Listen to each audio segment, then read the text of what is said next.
everybody, to another episode of SaaS Stories. Today I'm joined by a local Australian all the way in Melbourne, Matt Perrott from BuildPass. Welcome, Matt.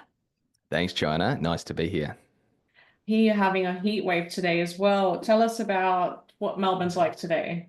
Yeah, it's classic Melbourne. It's starting off a bit cold, getting to 38 degrees Celsius by 5 p.m. alongside some thunderstorms. So we're in for a wild one. Exciting times. Yeah. So, a little bit of background on how you started your journey into SaaS and what made you co-found BuildPass. Love to hear your story. For sure. So at university, I made the mistake of trying to start a tech business while studying, not knowing tech and not having much money. So I basically paid some developers to build this app idea that I thought would take over the world. Wasted all my money quite quickly, didn't have much to show for it. But the thing that it did do was it got me more interested in tech. I was studying commerce and civil engineering at the time, wanted to get into construction and got me more interested in tech. So I changed from civil engineering to software engineering, thought that after a 2-year degree, I'd go out and build my app or whatever I wanted to do. Ended up working for other startups as a software engineer, went to work for REA Group, where I helped build some of the tools surrounding realestate.com.au. And then finally found my way back into startups and was able to combine construction and technology with what is now BuildPass. Well, I think that is very brave and admirable. I mean, that's certainly not what the rest of us were doing in the university days. So well done. I'm sure it was a great learning experience. Yeah, great learnings, a bit of pain, but I think that's where learning often comes from. So tell me, what gap and what problem is BuildPass solving today? Yeah, so we help builders efficiently run a construction site. So you can imagine construction sites have lots of people on them, lots of paperwork, lots of admin, lots of things can go wrong. We basically And they put all, do. yep, and they often do. And so we put all of those workflows into a really easy to use platform. One of the things we realized with the industry was the massive builders had all of these great tools they could use. But the smaller builders, there wasn't anything for them, or at least nothing that was easy enough to use without having a whole team running it. So that's the gap that we found in the market. We started with a point solution being a health and safety app, and then we've expanded from there to be a site operations tool. So anything that happens on a construction site, you can run through our platform. Amazing. And it definitely sounds like something they absolutely need. I mean, every construction story I hear is close to a horror story. There are things going wrong. There's so many delays. They could absolutely use all the help they can get. Is it, did you find that with this type of audience, you had to do a lot of education, awareness, or were they quite happy to adopt something that was, this helpful?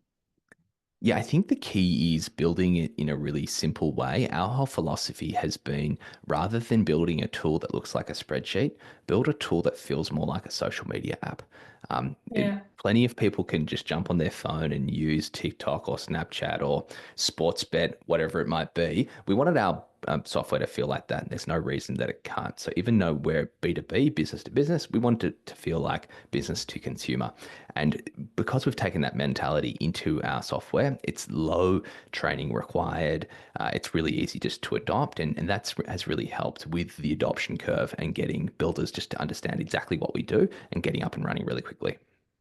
That's actually a really good point because a lot of the clients I work with, a lot of the time their competitor is Excel spreadsheets. Everyone's using Excel spreadsheets for manual tasks, and in the world of B2B as well, things can get quite complex. So there is a whole awareness and training piece, but it sounds like you've very cleverly bypassed that.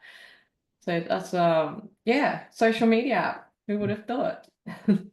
Yeah, yeah, and look, there's always we have help centers and we've got a local team that can provide training. There's always people who want that, but I think the lower the barrier to entry is, the better it is for us, but the better it is for our customers as well.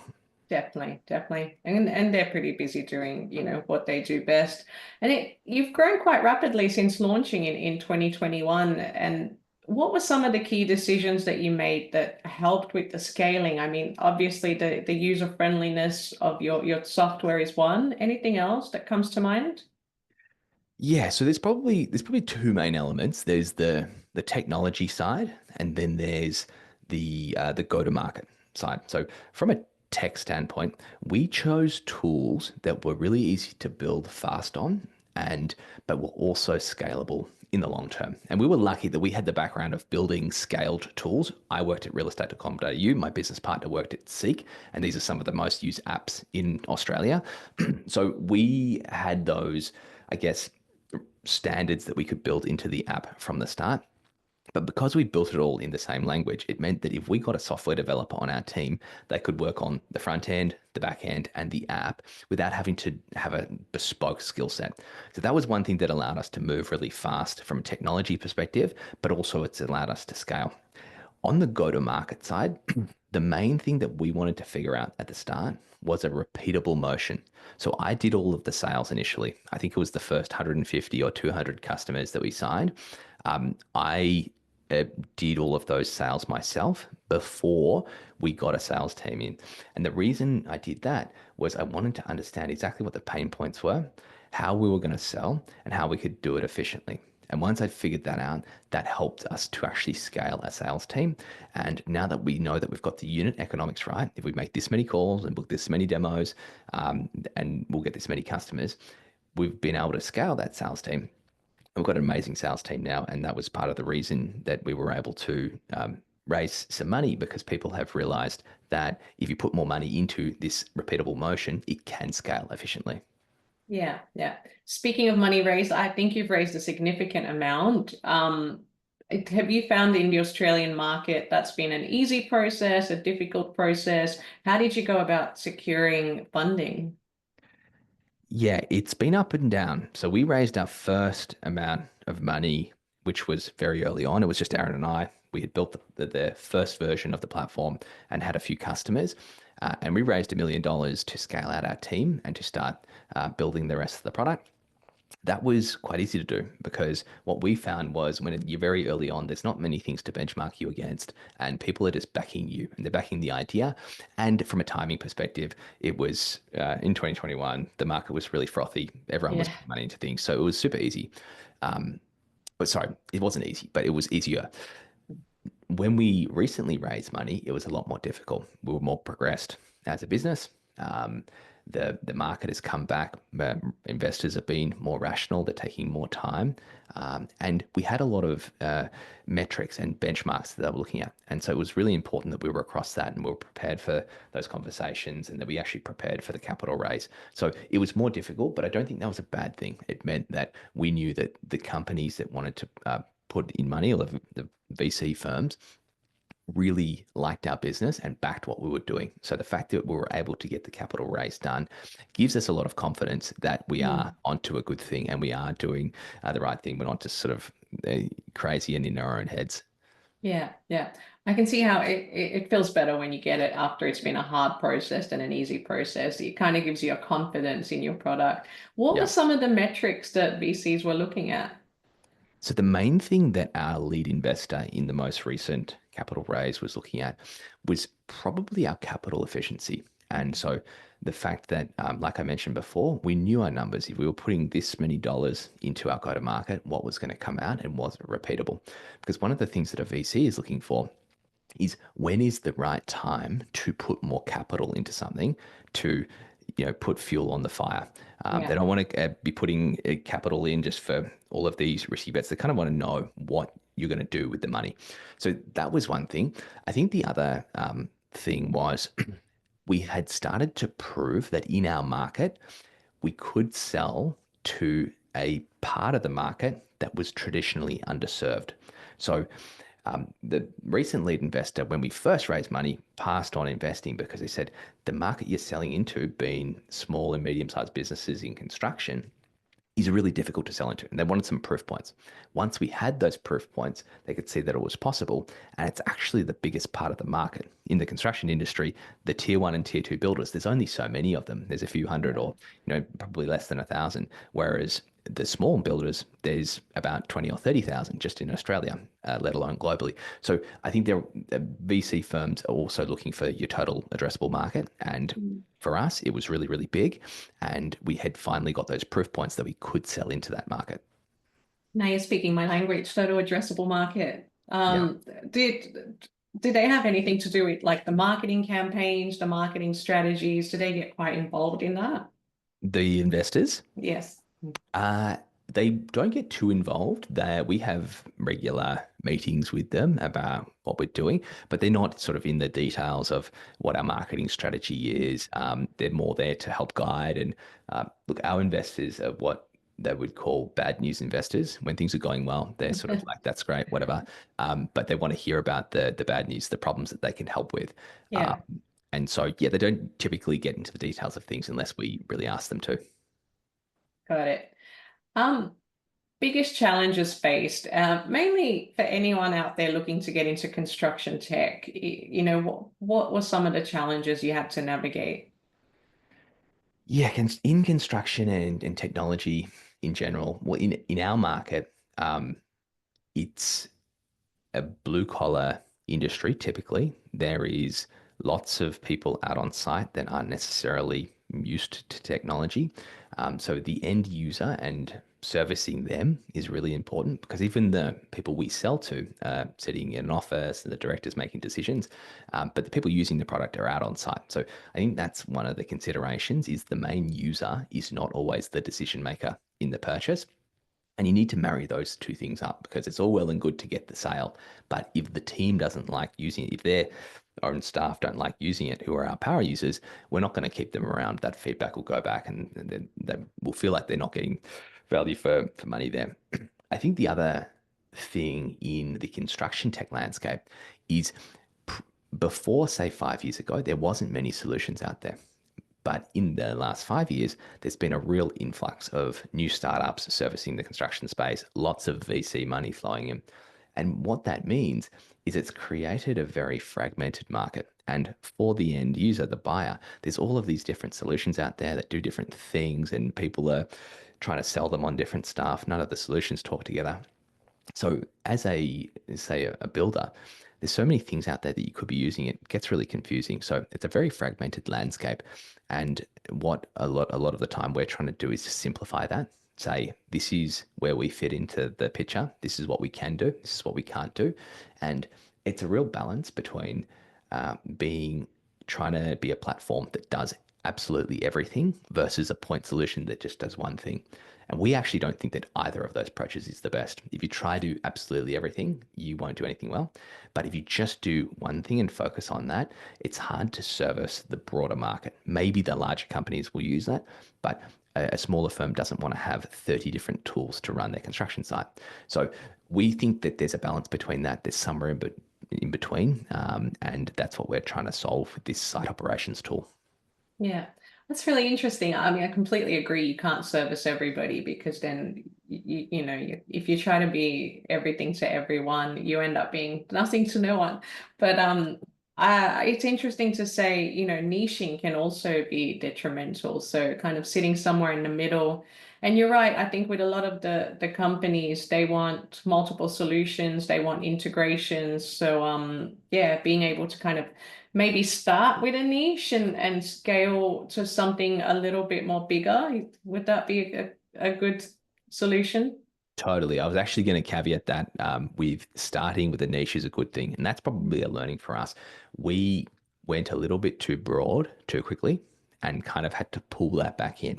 So I absolutely agree. If you can, even if it's a small market initially, if you can just service that market really well with one thing, that's a good place to start. It's more in the longer term, especially with where technology is evolving to with AI. It's getting a lot easier to use AI to spin up an app to do something. So we have more of a long-term view that having a very niche app that does one thing is probably not the right long-term approach. Again, that might be a controversial opinion. Happy to be proven wrong as time plays out, but that's just our view of the world. Yeah. Speaking of AI, how are you using it to help? And are you implementing it into your software? We are, yeah. So we've gone really heavily into AI. We decided to do that because we saw how much value it could provide our Mm. customers. We were a little bit nervous to do it because we thought that our customers might not like AI. They might be scared by it. It might uh, push people away. But once we saw that everyone was getting really interested in it and how it could help their business, that's when we said, okay, we should really look at this. And so, one of the big things that we've been looking at is when we think of the biggest problems in the construction industry, a lot of it comes down to a breakdown in communication and the fact that the data hasn't been properly input to where it needs to go. Someone hasn't told someone something, or it was really, they couldn't remember what app they were meant to put this information into. It just doesn't get done. So we're looking at ways of trying to mold the technology to how the users are actually operating. And on a construction site, people are usually doing things with their hands, and it's a lot of voice. It's having conversations on the phone. It's speaking to each other. So where AI really shines is in things like voice to text, rather than Mm. having to enter all of the information into a certain part of the app. What if you can just talk to your phone and tell it what you want to do? Or it can listen into a conversation like a meeting note taker does, and it generates all the action items. That we think is going to be really powerful uh, in a field space like construction, where workers are out on the move and not necessarily having access to fancy apps and computers and things like that. Yeah. It's very exciting world. See where it can take us. You mentioned it was a very fragmented market. Do you think your competitors are using AI? Is that maybe your point of difference? Some definitely are. I think some are dragging their feet on it a little bit and waiting to see how the market plays out. We, again, our long term view of the world is there won't be any AI software in a few years. All software will just use AI because of how powerful it is. And that if people aren't leaning into it, they're probably going to get left behind. So, look, we've definitely got competitors doing implementing AI into their software. Our view of who's going to win this space is not the ones that are necessarily developing the fanciest AI internally, but how can we leverage the best AI that is out there in the fastest way and across all parts of our platform. So for us, it's really about a speed to market thing, and how quickly can we change our platform to use these amazing models that are changing literally every day. And there's so much money, like VC money, going into training these amazing foundational models.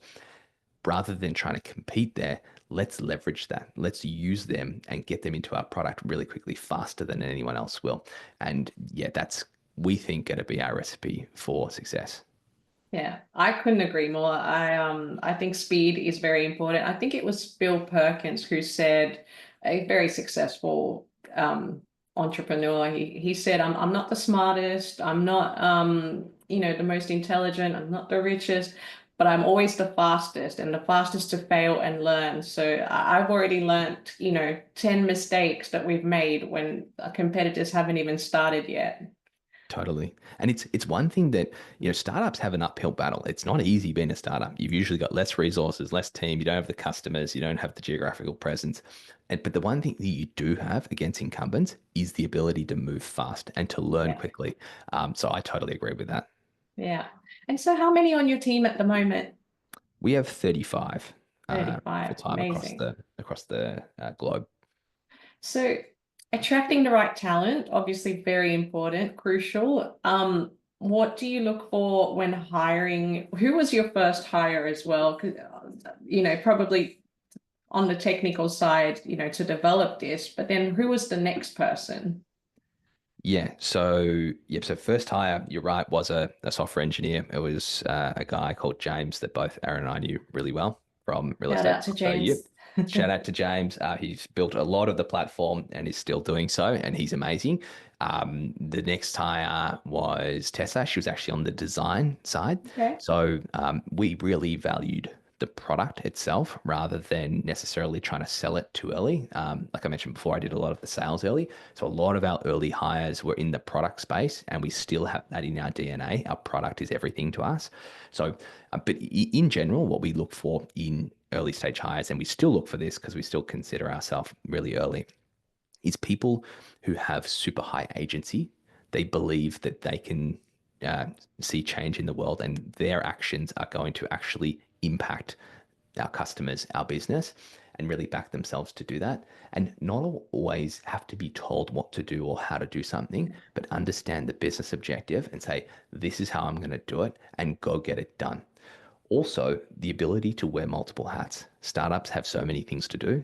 And I think specializing too early in or getting someone in that says, this is the only thing I do, this is my role, and anything else, Mm. I'm not going to do it. It just doesn't work for startups. So, even I would say probably up to 100 people, we're still going to hire for more generalists that can do many things, wear multiple hats, and it starts to specialize over time. But yeah, I think being too restricted into a specialty can really hurt a startup. Yeah, absolutely. It sounds like you've grown through product-led growth, by having a big focus on the product and just letting that kind of grow the market. You probably get a lot of referrals as well. Yeah, we do. We get a lot of referrals because of the product. And yeah, the term product-led growth can, I think it means different things to different people. We have certainly grown as a result of having a great product. Um, we don't have certain viral mechanics in there that allow the product to just sell itself without salespeople, though. Yeah. We do still have a sales team. So I would say we're a product-oriented organization that cares a lot for our product, and we do get great word of mouth as a result. But it's probably not product-led growth in its purest form. Yeah, yeah. Sales-led growth. Yep. Team of 35, that's amazing. I mean, I'm sure it's come with its challenges. Any kind of leadership lessons or challenges that you've come across that you can share with us? Probably the biggest thing for me has been shifting from being an individual contributor to being a leader.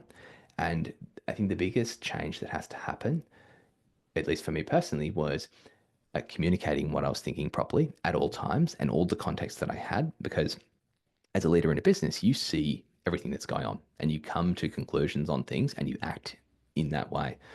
But it's easy to forget that not the whole organization has been privy to those conversations. So, what I've had to do is really force myself to say, okay, what context can I provide here in this decision? Or think about everyone else that's in this meeting or in this Slack channel. Uh, do they understand everything that I understand and the why of why we're doing something? Because if I can set that, then we've got a whole team of people to execute and they'll execute in the right way. So that's been a real shift for me coming from an engineering mindset to being a leader. I spent basically all my time in email and on Slack and on video calls now. And it's just a shift in mindset. But I think leaders setting context and providing people with the tools and enabling them to do their best work and been aligned with the vision, that's the most important thing that you can do. I think you've learned a great lesson quite quickly. Actually, I was recently at a panel on strategy, and I was listening to some people that have done really well, and they actually said, if you have a smaller team, less than 100, for example, it's really beneficial to communicate your strategy with them, like your goals. Where is this company headed? What is our strategy? What is our mission, our purpose? Make sure that it floats down to the bottom. It comes from the top all the way to the bottom, and everyone feels like they've been included. They're working towards a common goal. It really does, create a good culture within the team.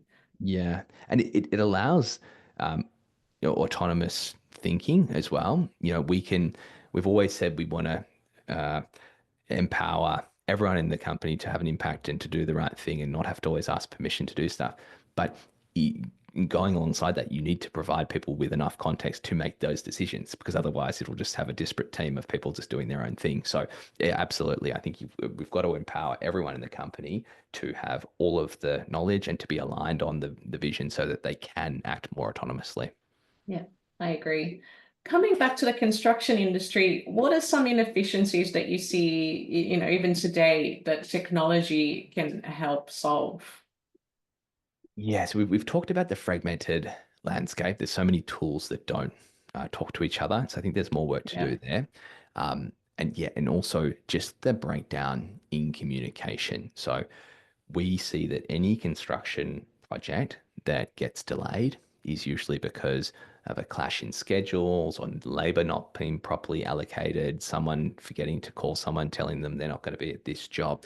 So it often comes down to a breakdown in communication. And if you look at the root cause of that, um, what we think it is construction sites are so busy and complex, and there's so many things going on. It's too hard to communicate everything. So that's where we think technology can really help here. If we have especially AI tools that are helping to digest all of this information, providing insights, recommending things about, this schedule change has happened, should we communicate it to these people? That's where we think there's the biggest impact for the construction industry, to make sure that we don't have these delays, that things don't get built in the wrong way and have to be fixed, and it's really costly. So yeah, I think it sounds cliche, but it really does come down to a communication breakdown. Yeah, I don't think it's cliche at all. I think it makes complete sense. It's so many industries probably suffer from the communication issue. So yeah, no, that's a good shout. Um, for all the founders listening to the podcast right now, they're probably thinking they've probably started something already. Maybe they're struggling with it. What's one bit of advice you can give them to really help keep them going? Yeah, I think that in startups, they're very much a roller coaster emotionally. The highs are very high and the lows are very low. And there's something to be said for stepping back from that a little bit and understanding that there's going to be good days and there's going to be bad days, and almost accepting that up front. Being like, well, I've had 3 good days this week. There's probably going to be a bad one coming.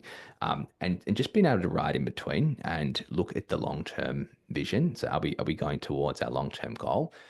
Because if you get too caught up in just the day to day, and I'm really happy because we got this customer, I'm really sad because this person left, it can you can lose vision, yeah, or lose sight of the long term vision. And so I think it's kind of having this ability to hold those two thoughts in your head, that kind of dissonance of, I'm going to look long term, but I'm going to act day to day in the short term. So I would just say, try and remove the emotional part a little bit from, don't get too, yeah, high on the highs and low on the lows, and just try right in between. I love that.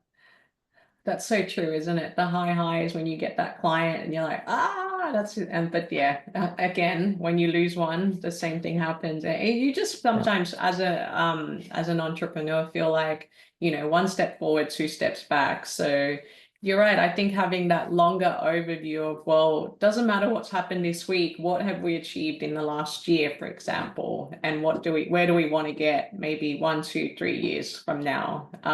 That would really help. Yeah, and I forget the quote exactly, but it's something like, we we overestimate what will get done in a day, but underestimate what will get done in a year, or whatever the time Yeah. frame is. And I think it's so true. So keeping your sights set on the long term, are we moving incrementally towards where we want to be? Because it is a long game.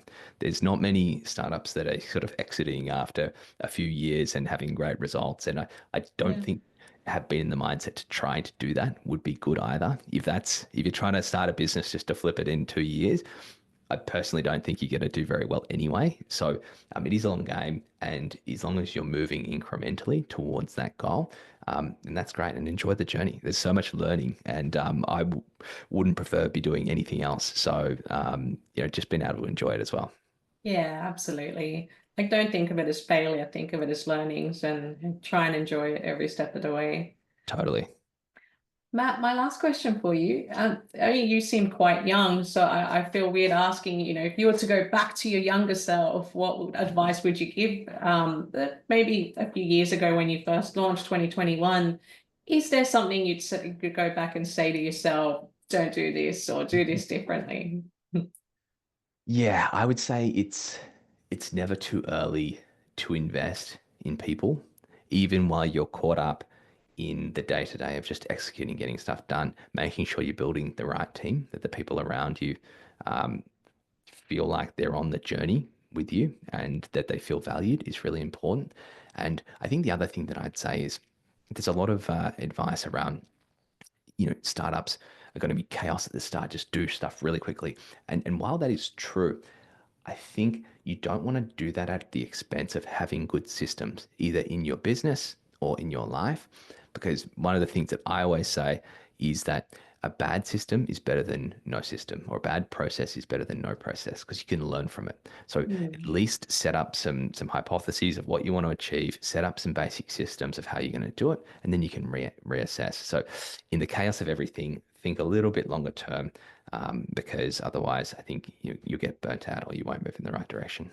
Yeah, I love that actually because that's kind of our every second year or odd year goal. You know, in even years the goal is to grow, and then in the odd years the goal is to optimize. So it's things like how can we improve processes, systems, things like that to optimize, and then we can think about growing again because then you get all the scaling challenges. But coming back to what you said earlier about investing in people, I think a lot of I mean, all businesses really have this issue is that they know they need to hire someone, but they're waiting maybe to land that next client before they do.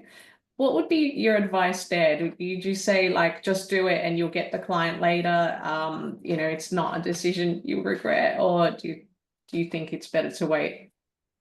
It depends on the business, and obviously, cash flow is something you need to manage. So, if you have raised money and you have some, we have sometimes hired the right people and hired them earlier than we probably would have been comfortable with, but they have paid off in the long run. So we have been comfortable doing that. We had the buffer of having raised money, so we had a bit Yeah, more flexibility there. So that plays into it.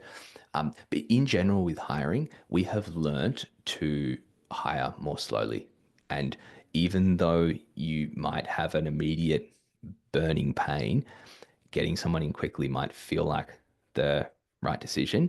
But I've learned to trust my gut more, and that if unless a hire just feels absolutely right, then they're probably not.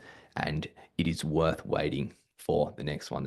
And we have countless examples of where we've had a job ad up for a long time. We've done lots of interviews, and then like at the last minute, a application has come through, and just as we're about to close the job application, and that's yeah. been the best one, and we've hired that person. So, if I could give any advice there, it's not to just jump at the first people who seem to be okay. Wait to find the people who are amazing, go after them, and hire a bit more slowly, because the short-term pain of having a bit more to do and being a bit busier is not greater than the longer term pain of hiring incorrectly. Absolutely. I couldn't agree more. Matt, thank you so much for being on the show. I think we've had some really good insights. I've certainly learned a lot. I'm sure a lot of the founders out there, you know, feel really inspired by some of the advice today as well. So much appreciated. Thank you. No probs. Thanks for having me on. It's been a great chat.